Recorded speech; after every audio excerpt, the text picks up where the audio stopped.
forces are under attack. Should you become a nuisance, I'll kill you myself. Hey there, StarCraft fans! It's Paladin coming at ya with yet another edition of StarCraft War Remastered. Today on Troy, a very dumb map. It's going to be Effort and SAC, and a replay sent to me by RJB. It's a high-value one, top right. It's going to be our blue Zerg player. It is Effort. And in the bottom left, it's SAC. He is our Terran player. He is Terran. He is red. He's not quite at Effort's level, but it's Troy, so weird things happen on this map. So, let's see why this is a high-value replay sent in by RJB of RJB TV fame. We're going to ×2 it here in the early stages of this game, unless it's a pool first or it's a proxy of some kind, right? You know Troy at this point. If you destroy these two assimilators, you're essentially on an island. A one-basing Zerg man or a one-basing Terran in the year 2025. Oh, what a terrible, terrible fate, dude. So, scouting. Nope, just building a barracks. Right here. It's very, very wide ramp to wall off here, and it's a hatch first play anyway. So it's not a pool first. You don't have to worry about walling off now, but hey, better early than never. Say Protoss and Terran forces. Terry the Overlord scouting down the wrong way. Well, I guess it's a cross spawn, so there's no right way, right? The drone says, no Terran here. Very good. The Overlord says, no Terran here as well. So now, by process of elimination, we know where Terran is. All right, so Effort throwing down a spawning pool and Extractor. No gasless opening. One rack's expanding. The drone gets killed by both of the Marines here. It was too late to avoid being killed by both of these Marines. If it's shown up a little bit earlier, there would only be one Marine. And moving out with 3 Marines. Okay. Scout it. Nope. No scouting it. Hang on a second. Waiting for a 4th Marine. And these 2 Lings scout it. Okay. Excellent stuff here. Hurry! Throw down a creep colony. Upgrade it into a sunken. And this Ling says, is this like a 2 racks opening or something? Something that I have to be worried about here? Yeah. And are we just going to go home? Just going home is SAC. All right. Fair enough. Putting the fear of Terran into the Zerg player, forcing him to make a sunken that he does not want to make. And good scout from this Zergling. Sees the academy.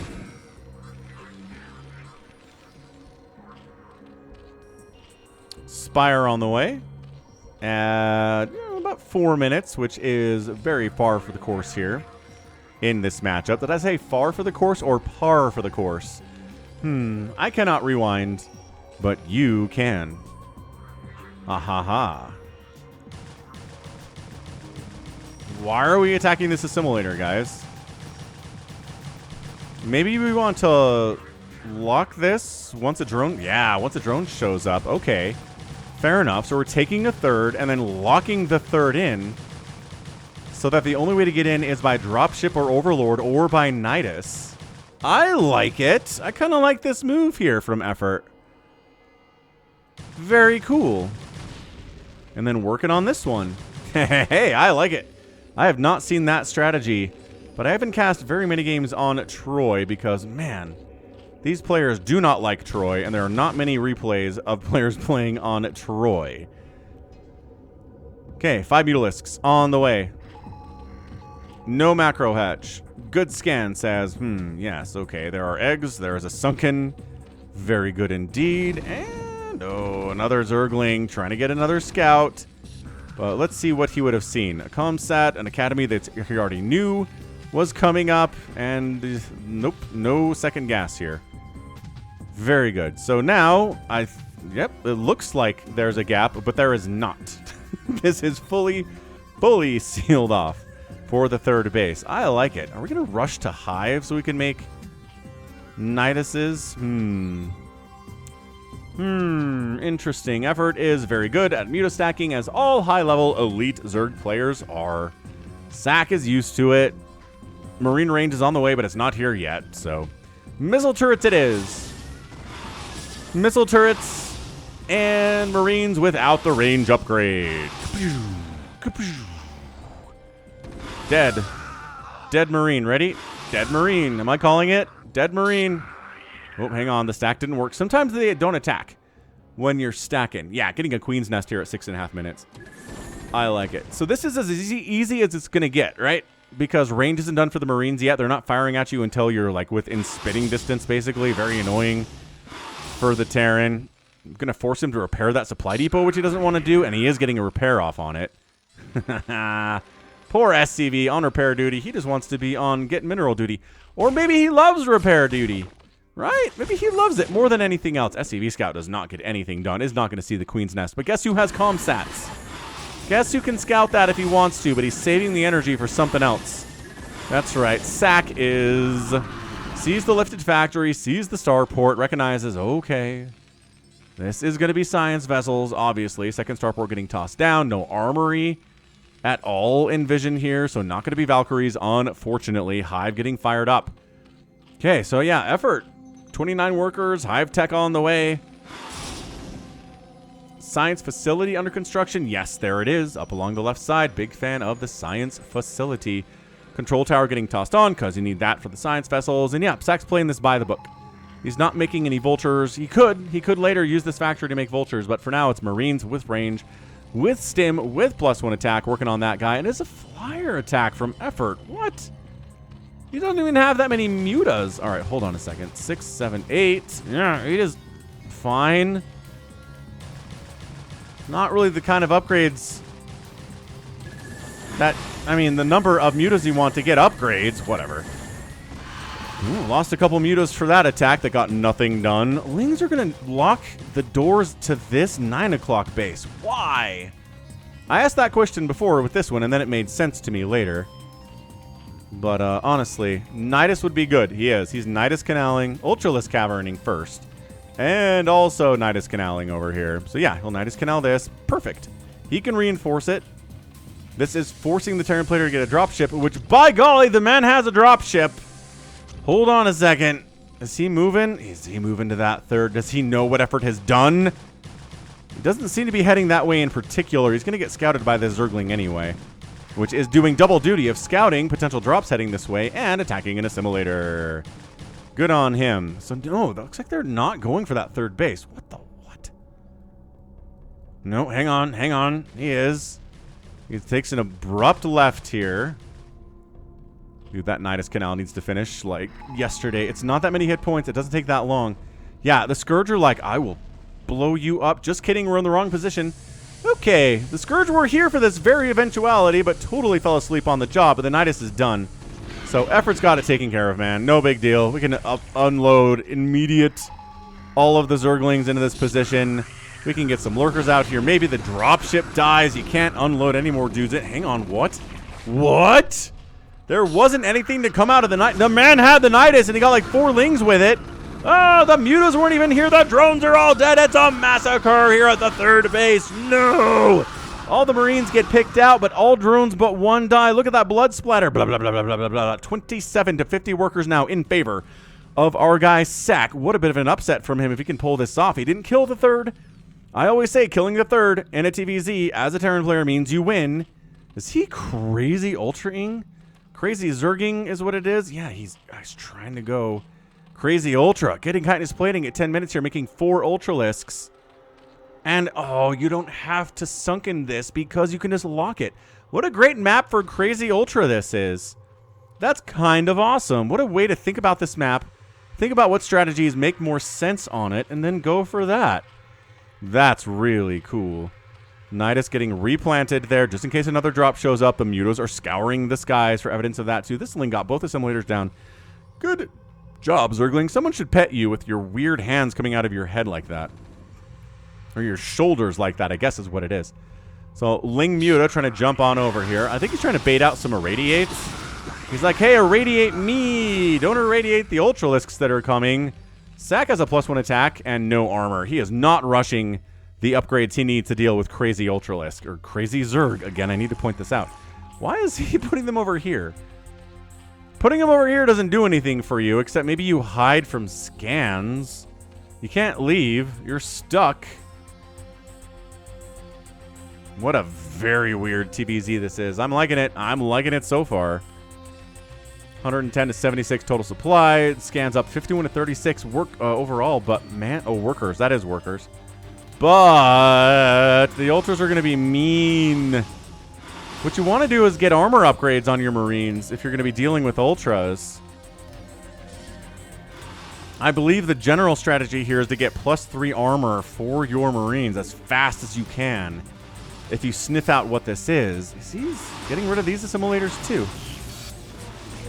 But he doesn't have it. So D-Matrix the Marines at the front. The Ultras can't get down here and deal with... Oh, they can. We left a little room for one Ultralisk to come down that side. Oh, the other side too. Awesome stuff here. That's a good screenshot for the thumbnail. I like it a lot. So the Ultras have chitinous plating. They're not as hard to kill, I guess. Wow, sSak doing it. He's doing it. He's getting up this ramp anyway. These Marines are so strong. Irradiated Ultralisk actually doing more damage than regular dumb Ultralisk without irradiation is. Doesn't really matter. And then we bust it. That's it. We just bust it, and that's it. GG. Effort taps out in game 1 of our sneaky twofer, and sSak pulls it out. Yeah, I mean, a lot of that was getting up into that third base and wiping all those drones out, right? There's less gas income. There's less mineral income for effort. He couldn't make as many ultras as he wanted to, as fast as he wanted to. He did get 6 more Ultralisks on the way, but it was too late. This hatch was dead. These drones were in trouble, right? And then another drop into this base would just be the end of it too, because that Nidus got killed. So, yeah, brutal, brutal loss there for effort. He had an idea. He tried to execute it, failed, unfortunately, and maybe he'll try it again. Maybe, you know, the Scourge will be in a better position to deal with a dropship this time. He had the Scourge ready for that dropship, and they were just off having a smoke break. Darn Scourge and their Union breaks. Okay, so that's game 1. Let's check out the final score, and then we'll go into game number 2. Hey, I haven't done a sneaky twofer in a while, have I? Did I catch you off guard? Did I? Tearing out, producing the Zerg, and out-killing the Zerg is a very weird number to see in a game like this. And then the outspend. It's an outspend by the Terran player in 12 minutes. So GG to game 1. Awesome stuff. Let's go to game number 2. Game 2 is here on Citadel. Bottom left Zerg, bottom right Terran. Go away thing, please. Thank you very much. All right. Happy 2025, everyone. Hope it's been a good one so far, but hey, it's early yet. We are talking Korean to each other. Just maybe some smack talk. And I think maybe this happened right after the first game, so they're just talking about that, right? Question mark, says sSak. Yeah, let's go teal and white for game number 2. I'm on board for that.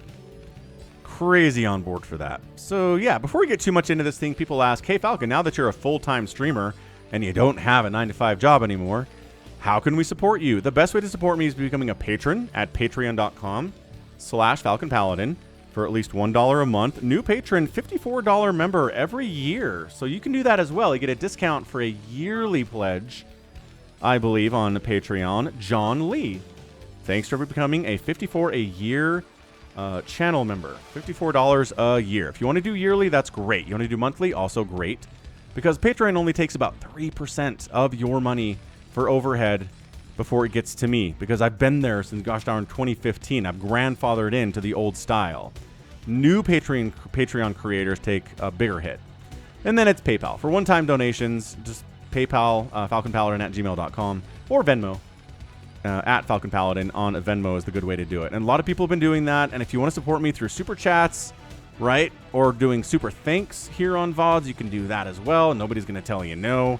It's about a 30% cut there from YouTube for that. But you know what? If you want to do that, I'm not going to say, don't do that. I'm not going to throw myself in front of that bus, man. I will take any kind of support I can get. Whatever is easiest for you works for me. All right, Hatch Firstin is our guy. Effort, getting a pool down. Drone scouting the correct direction, while Steve the SCV is running around like an idiot up here in the top right side of the map, finding absolutely no creep at all. Haha, what a dummy. Actually, it's just luck. You know that. Drone comes in, is going to harass the SCV building the racks. A little bit too late for that. I mean, at this point, just continue the scout, I guess. And he knows what it is. It's not command center first, right? He knows there's nothing else happening that's really that important. There could be a fast gas, though, right? It'd be good to scout a fast gas. Effort has a question in the form of a single Korean character, which is very funny. This SCV almost died, but almost only counts in horseshoes and hand grenades. As Falcon's grandpa used to say before he passed in 2012. What a good man he was. I miss him. I miss him a lot, but, you know, that's the nature of getting older, is your loved ones pass on. Even when you're younger, your loved ones can pass on, right? The only constant in life is death. Look how profound I am. Speaking of profundities, which may be your vocabulary word of the day, profundities. I watched a recap of 2024 from the YouTuber Ordinary Things. He puts a ton of effort into those things. He really works hard at it. Really tries to give a good international perspective to the video, too. It's not just, like, American. It's not just European. He's British, so, I mean, it would make sense for him to do it from a British-European perspective, but he doesn't. He talks about stuff that's happening in Africa and in, like, Taiwan and Japan and, you know, South America and North America and Canada. Like, he's all over the place. It's great. So, anyway, he said something about culture and how it's bottom up now.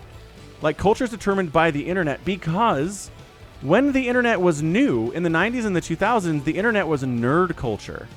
People interested in nerdy things used the internet. That was it. Nerds were on computers. Nerds were on the internet. The regular people were outside, right? Playing baseball and football and rugby and cricket. And they weren't on the internet because the internet was for nerds. In the 2010s, internet became youth culture, where kids who'd been raised on the internet turned to the internet and they determined what was on the internet, and it was all youth-based, right? Teenagers, young kids, young adults. In the 2020s, the internet has turned into culture. It's simply the culture now. That's it. What happens on the internet is culture, which is insane to me. I'd never heard anybody say that before, and it really struck a chord with me that that is exactly what's happening. The Hawktua girl, bottom up, internet developed her as a star, right? The Costco guys got huge in 2024. Bottom up, TikTok sensation, right? It's kind of insane how much of culture is just a bottom up. The internet determines what is cool and hip these days, and the old institutions don't have that power anymore. So anyway, that's my thought for today. Good scan here. Recognizes there is a creep colony coming up. He's worried about the potentially being mech because he doesn't know what's happening. It's not mech. That's a second barracks. That's an engineering bay. The Marines are moving out, but I mean, having a sunken against an incoming Marine attack is not that bad either. So effort's getting a second sunken up. A third, not with this group. With maybe 4 more Marines and like another medic, I'd be getting a third sunken here. Evolution chamber to block off access. He's like, you know what? Never mind. That's a dumb idea. Pulls back. Ling's poking around the edges, just delaying this push too. Really good stuff out of effort. Effort's a great Zerg player. SAK getting one on over on him in the first game was amazing. That was an impressive win for him because we did a best of 9 with SAK versus Larva on the stream last week. And Larva kind of toyed with his food a little bit. Like, Larva was outclassing SAK quite a bit. SAK tried to go for this 2-port Wraith thing a couple times, and it really did not work against Larva. Larva was like, nope. How about you not try that again? And then he would try it again, and it wouldn't work again. And it was like, okay, SAK, we get it. But he did get a couple nice wins just playing standard, right? SK Terran stuff. He's good with it. And when he tries to mess around, he kind of screws up. But Mutas are out. Getting a +1 flyer attack on these guys. Again, Effort does love his Mutalisks, as a lot of elite level Zerg players do. Once again, it's kind of a deja vu. We're hacking away at the supply depot, forcing the Marines to come over. They do have a range upgrade now, which is awesome. And they have stim, as we heard. Overuse of stim, probably not good for the human body, but these guys are probably not going to live past this battle anyway. Ooh, that's a good question. How many Marines do you think survive, like, 3 battles in the StarCraft universe, right? Outside of, you know, Jim Raynor, outside of the big names, you know, Tychus Finley, who's in StarCraft 2, but you know what I'm talking about. Is it like 5%? I just don't know what the odds would be. So many Marines die in a game of StarCraft, especially against the Zerg with Lurkers and Plague and Defilers and stuff. We got 11 Mutalisks out. There you go. That's a number of Mutas that necessitate going for the +1 flyer attack. I love it. Going to take a while to get here, so I mean, he's not going to be too aggressive yet.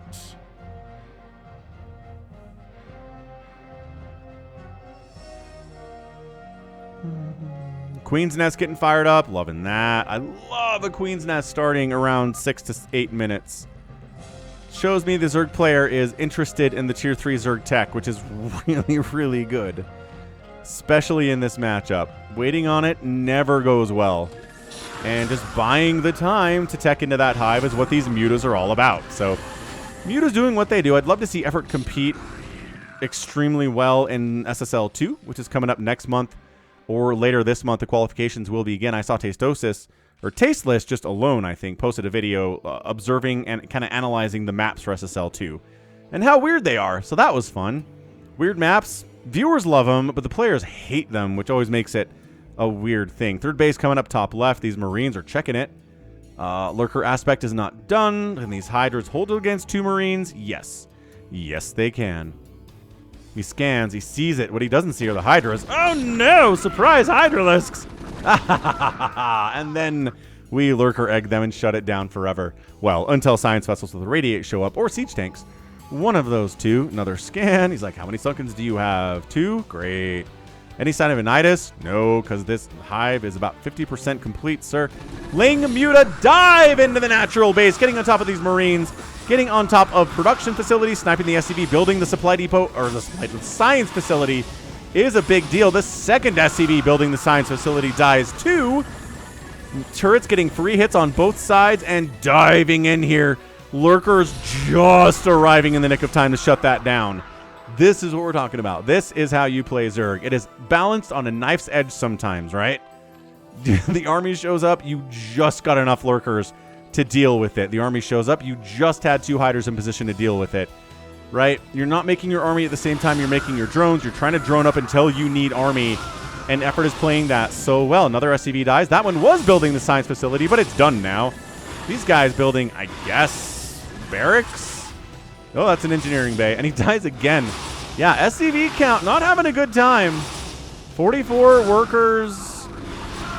Marines come over to deal with it. They kill 1 Marine, or 1 Mutalisk, but there are still 7 of them here. They take a supply depot down. They're trying to supply block our guy, SSak. Another SCV gets picked off. He is just opportunistically finding the ones that are out vulnerable away from the turrets and killing them without any delay whatsoever. This is some good play from Effort. So, again, I don't know if this happened after Game 1 or not, but if he's extra motivated to win after what happened in Game 1, I wouldn't be surprised.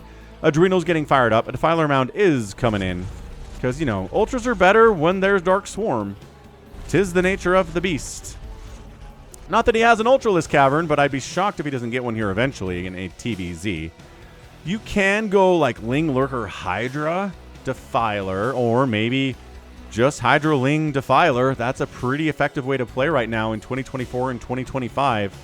2024 was the year that the Hydra meta was introduced into Brood War, and it's been pretty darn effective. Again, Hydras are better against things like dropships and science vessels. Their range is so good. You put them in a Dark Swarm, they're amazing as well. He's waiting for a drop. That's what these Lings are here for, but I don't think there's any drop potential here from SSak yet. I mean, he could just, you know, stop building science vessels for a minute and go for some drop ships, but he doesn't seem to be wanting to do that.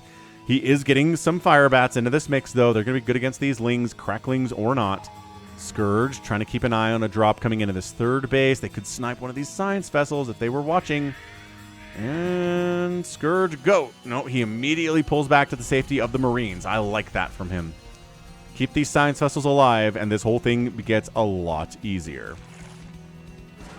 Macro hatches in the third base. The Lurkers die. We replace them. Next up, they get scanned out. And it's so frustrating as a Terran, right? You irradiate the Lurkers that are blocking your path.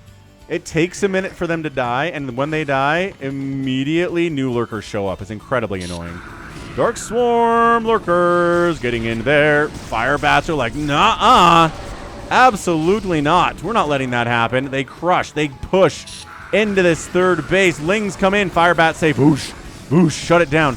Ooh, but a couple of the Firebats died. Not quite enough of them to handle these lurkers, so they go up the left side. Another Dark Swarm blocks your path. But hold on, the Firebat holding. Look at this guy. 5 kills on that Firebat. He's our hero. Get behind the mineral line, quick. Get inside the mineral line if you're a Firebat, quick. Pull the drones away. Get them inside the Nidus. Make them run for their lives. If they're running for their lives, they're not mining for the Zerg, and that's how this works. Mutas try to join the party, get picked off from the ground. These lurkers are holding reinforcements from getting inside, which means all these guys are dead. This Firebat is dead. He's going to die with 10 kills, though. Hey, he paid for himself there for sure. Every medic gets picked off. The medics are great force multipliers in this situation, too. 2 stacked lurkers, one of them irradiated, the other one not. That's not how it works. If you could irradiate an entire group of stacked lurkers on top of each other, it would totally break this matchup.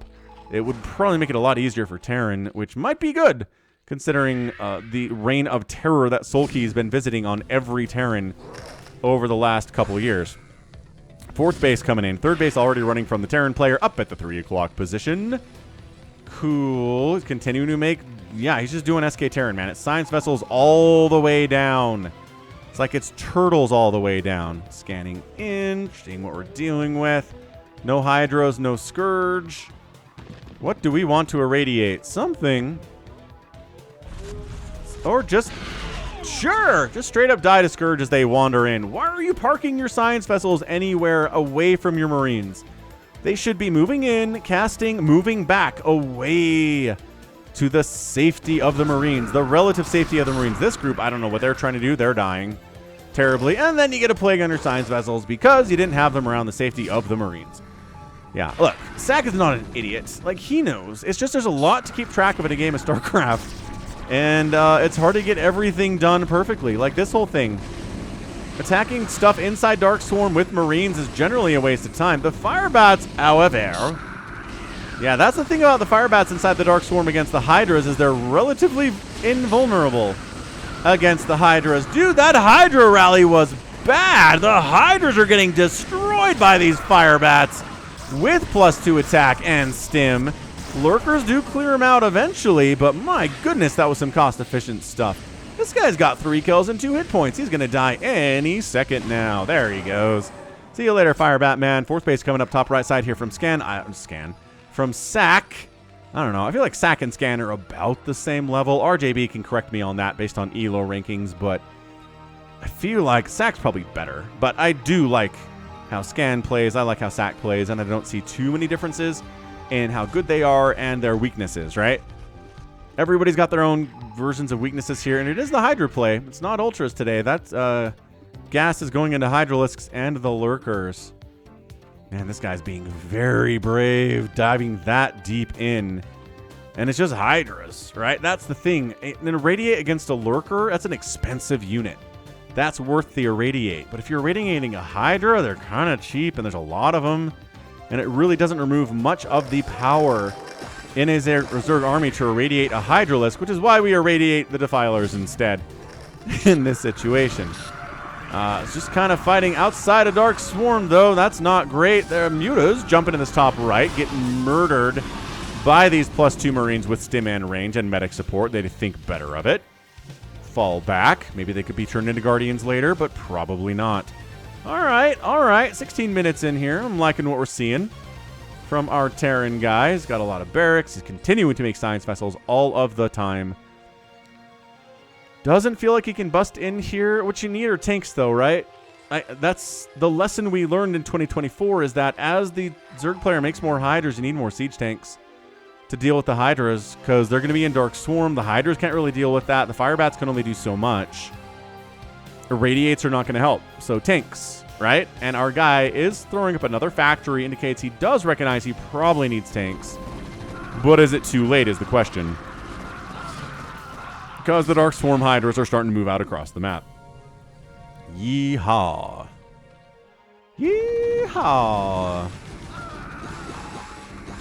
But free lings are free. That always feels nice, right? As a Terran player walking across the map and like 20 lings run into your guys with guns. Just get ground into mincemeat. You're like, ha ha ha. I'm winning this game for sure. Now, those 12 lings could not do anything against me. Oh, Hydra killed a science vessel. That's not the greatest thing. And then you wander over and get plagued immediately, unnecessarily throwing the science vessels that far out in front without doing anything with them until later. The plays here from sSak. This just feels like the Zerg player completely powering up, defending, sitting here at 60 workers, getting up to about 65 or 70, and then just kind of going on a rampage like this. Just a little rampage like this, you know, with the Adrenalings, with the Hydras. Hydras are at 2-1 upgrades. The Marines are at 2-2 with 3-3 finishing up momentarily, but numbers mean more than upgrades sometimes, and this is one of those times. Yeah, there's just... sSak is not getting the level of penetration that he needs on Effort's side of the map at all. Effort's going to go ahead and take the 9 o'clock. He's like, you can't get over here. You can't do anything about this. These Hydras are mean. The irradiated Filer causes problems for those Hydras, though. I mean, just because you're not a good target to irradiate doesn't mean you want to cozy up to things that are already irradiated. What is this guy doing? He's getting a kill is what he killed a Marine. A plagued Marine. That's the thing. Hydras, too, are very good at picking off plagued Marines and medics and stuff because they have the range upgrade. Hooray. So that's happening. Oh, gosh. Sound of science vessels dying in the morning. That is not what you want to hear if you are a Terran player. Those science vessels, the death sounds need to be few and far between to feel happy about it. 163 to 126 supply. Terran is up. The radiates are coming down. But yeah, just individually, I guess that's a lurker that got irradiated. That's a weird thing. Hold on a second. There's no Dark Swarm. Again, the Hydras suck if there's no Dark Swarm. And this left side 9 o'clock base dies. Wow. Well, the Dark Swarm shows up now to save these drones. Not going to save the hatch. Remember when I was like, the 9 o'clock, you can't get over here. And sSak was like, shut up. I totally can. And he did. But now these drones are trying to fight, which hilariously, like, very funny that they're fighting from inside the Dark Swarm. They killed a Marine. Never mind, I take it back. That was awesome. Oh, now they're getting dragged outside. Too smart. Too smart to get dragged out there. Hydras. Another Dark Swarm comes in, and these guys are now dead. And we're going to plague them just for the ease of destruction right now. But keep in mind that sSak is on 4 bases. And right now, Effort is also on 4 bases. So, I mean, you don't want to be... Oh, good D-Matrix to save themselves from the Scourge. Again, far away from the protection of the Marines. This is so many fire bats, too. So he's like, who needs tanks? Just kidding. He is making 3 tanks at a time. But he's adding way more fire bats into the mix to deal with this Hydra Ling thing. Right? I like it. I like the plan. He's got 3-3 for his dudes. The Zerg player doesn't have 3-3. He's got 3-2. What a chump. 3-0 on these Zerglings. Who's upgrading Zerglings at this stage? Nice plague. Firebat falls back. He's not plagued. He can fight. Ugh. Hang on. The Hydras are causing major problems outside of the Dark Swarm. From the inside of the Dark Swarm. Science vessels. A little bit vulnerable there. This whole group gonna die. 1 Lurker Spine kills like 3 Marines there. And yeah, this whole group dies. sSak's macroing like a madman, though. He is up 167 to 144 supply. Terran fans, do not despair. Look at these Hydras die when they're fighting outside of Dark Swarm against stemmed Marines. Who needs siege tanks when you've got stemmed Marines and there are no defilers in the neighborhood? Dude, look at this. What an insane attack again from sSak. This little group's trying to make some damage, cause some problems, but the 4 siege tanks, though, thinning out this group quite nicely. Even if the Hydras are going to pick them off, that's a distraction. Nice plague. Hydras are still causing problems. The 9 o'clock base does go down from our guy Effort. No real surprise there. 146 to 130 supply. Terran is up, but a lot of stuff is plagued. These Hydras drag him out of the Dark Swarm and kill them in the light. That's exactly what he's doing. It's like killing vampires. Get them out of the darkness and into the sunlight, and they die. Ha ha ha. Fire bats doing what they can. More Zerg streaming across the map. It's not quite like getting Ultras across the map with the Dark Swarm, but it is pretty effective nevertheless. Where'd those tanks go? Was he too late transitioning into tanks? Is this turning the tide right now? Fire bats. Can he hold this? There are some reinforcements coming across from Effort. Can he do this? Again, 3-2 upgrades. Not sure if he had the +3 would make all that much of a difference. Radiates on the Defilers. Radiate on the Lurkers. The contain here is pretty bad. The science vessel count is relatively hefty. Got 9 of them here anyway. It's not 16, but it's better than like 2. What a crazy game. This might get an epic tag just for game 2 alone. My goodness, what a crazy TVZ. He's jumping on it. No splash damage, man. Just Hydras.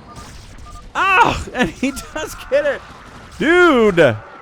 Insane display. What a win there from Effort in game number 2. Cannot believe that worked. Yeah. Oh, just pure Hydra busting in. I mean, there was Plague. Let's not get ahead of ourselves. Plague was happening. But, dude, pure Hydra. He was trying to get into siege tanks, but he was too late. He had 4 tanks when they arrived. They didn't have good upgrades yet. He should have recognized it was Hydras and got the tanks out faster. But at the same time, we've seen other players die to this, even with the tanks. So this whole Hydra meta is really strong. Somebody figured out that Hydras are the backbone of the Zerg army in all 3 matchups and have been since StarCraft was the thing. A legendary little unit, pretty cheap. Glass cannon, hits like a truck, dies pretty easy, but you know, you generally say you need splash damage to deal with it. You need splash damage to deal with Terran too, but not if there aren't enough Marines to make it worth it. So GG Effort. Getting the game in number 2 there. Getting the win. Yeah, didn't lose the 3rd base, right? Did lose a lot of stuff, but didn't lose the 3rd base. And then he retaken the 9 o'clock after it died once. And the Muter Harass was pretty good too. Just keeping SAC slowed down enough. And then the Dark Swarm Plague combo with the Hydras got the job done. All right. GG, 167 supply, or score, 167,000 points, 170,000 points in favor of the Zerg. Getting out-killed, though. But this is definitely favoring the Zerg player with those 2 numbers. Structures raised 5-2, and it's an outspend of enough in 22 minutes. So GG Effort gets the game 2 win in our sneaky twofer. Zerg fans are happy. Who else is happy here today? Also happy is our Terran fans because they got a win in game number 1 against Ultralisks, no less. So, nicely done. Really fun little twofer. Thanks again, RJB, for the replays, and that's going to be it for me today. This has been Falcon Paladin coming at ya with yet another edition of StarCraft Brood War Remastered. Go ahead, hit that like button, hit that subscribe if you like what you saw and what you heard today. You can also catch me on Twitter, Facebook, Patreon, and Twitch. I'm also at Blue Sky and TikTok and Instagram these days, all at /Falcon Paladin. And until next time, as always, thanks so much for watching. You take care of yourself.